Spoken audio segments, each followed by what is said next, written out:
I've been asked to make a short documentary video about the Enderby and District Community Play. How do you take such a huge project and cram it into a 5-minute video? How can I make a video? I don't even have a TV, and I don't even know how to turn on the VCR.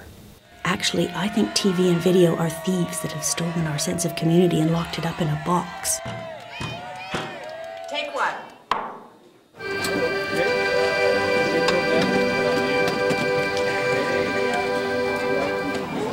Soon after I moved to Enderby, I had 3 children in 2 years and realized I'd be staying for a while. I wondered how I could help to make it the best possible place for them to grow up in. An idea flew into my mind to initiate a community play.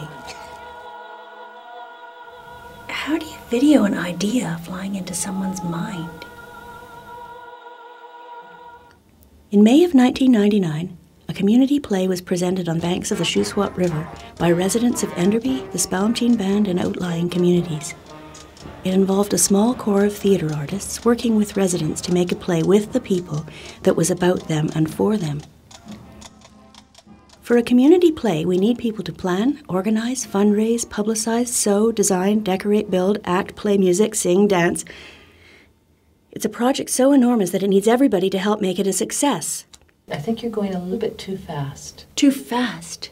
I'm trying to cram this into a 5-minute video. In the 20 months leading up to the play, people kept saying we should video the process. But how can you video the process of what you're doing while you're in the middle of doing it? Besides, we were so busy making it all happen.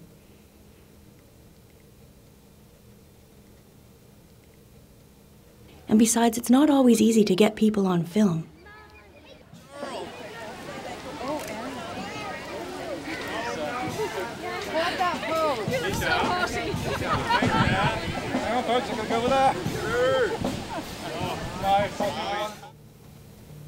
How can I make a video that represents everybody's perspective when there were so many involved? Documenting something like the community play absolutely boggles my mind. I don't know how anybody could possibly document it. It's just too big. No, I think the community play, it was just a really special time for the city of Enderby and the people of the Spalmteen Band. It'll always have a really special place in my heart. I got to meet some really interesting people. I've tried interviewing people, but each person's story is way more than 5 minutes. It was a bit of a realization of a dream for me. That's what I had imagined could be, and I got a chance to see it. It's unreal that, that they're, they have the confidence to be doing what they're doing. It was awesome to see, that brought out, in people. It was one of those historical events that I wouldn't hesitate to do again. Besides, it's really hard for some people to say exactly what they mean when they're on camera. The most important task in making the play was to find the stories that represented the collective memory of the town. We talked to old-timers, newcomers, people of all ages. I selected stories that came to me in different versions. There was a fire in the school in the 1970s, and every time I heard about it, a different person took the blame. There were several different versions of the naming of the town. Other stories represented concerns I heard over and over again. Many young people told me there was nowhere to go and nothing to do. And, ladies, are you younger folk of either variety aware of the curfew? You bet, officer, sir. And we've got a lot to say about it, too. It's called Enderby. And someone told me the story of her own grandmother, who'd arrived in the 40s with 5 children and no way to earn a living, until given a tip by the local policeman who helped her to become a bootlegger.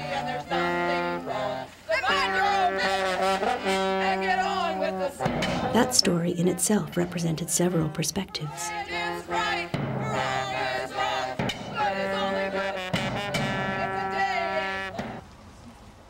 I had almost despaired of including any stories from the Spalmteen Band as the town and the adjacent Indian Reserve had become so separate that there was no starting point to build a collaboration. Until I met Rosalind Williams. She was willing to share stories from her community, provided they would be told from their perspective. This was a huge story in itself.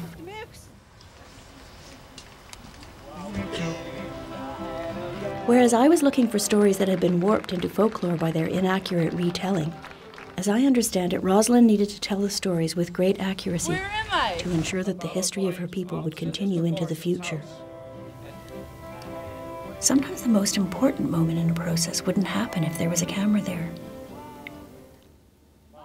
I'd been reading the journals of A.L. Fortune, Enderby's first white settler. He wrote that when he arrived, there were no natives here at all. I asked Rosalind if this was true. She said, "Of course we were here.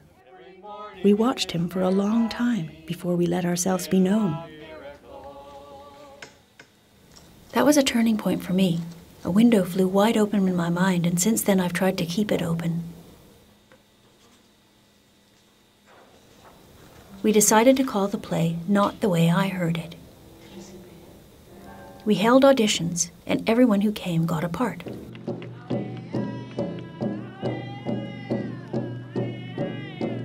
When a group of people work on a play, they are together imagining something from nothing.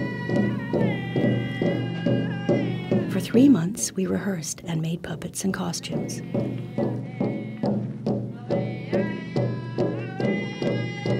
There were going to be 2 huge salmon puppets, but they weren't ready until right before opening. So the salmon puppet manipulators used hockey sticks to represent the poles that would eventually hold up the puppets. For 3 whole months, they carried 2 giant imaginary fish and inspired us all with their trust in the process. We were all over town, with our office in an empty shop, workshop in a hospital wing, rehearsals in a warehouse, and then outdoors. If you weren't everywhere at once with your video camera, you'd miss the unexpected moments when true magic happened.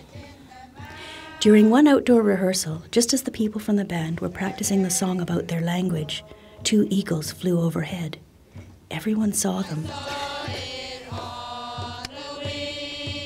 You can't predict what will become part of the collective memory of a place.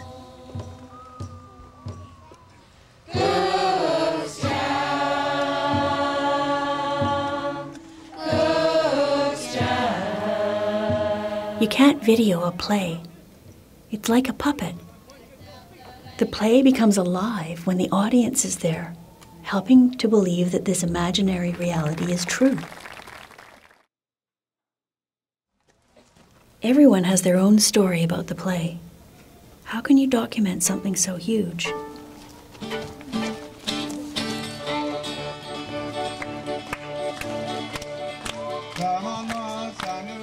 How can I thank every person who was part of the Enderby and District Community Play Project?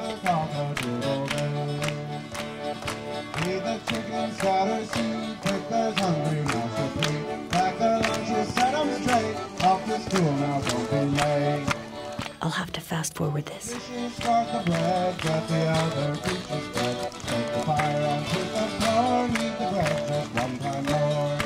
Come on, Roy, you're getting left behind. Cookschum means thank you in the Shuswap language.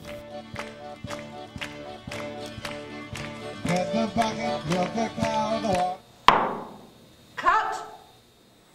Am I going on for too long? I have just one more thing to say. When an idea starts from nothing and you turn it into something, you can make anything happen.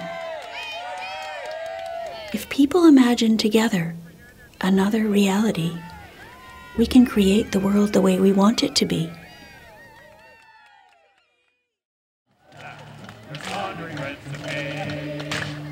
Life is short and time is fleeting. Though you work like hell and slay, if you don't invest means wise, you'll have no home this side the grave. Farms and great and all behind. If to farm is your vocation, here is rich and loamy soil. You will need no irrigation, which will simplify your toil.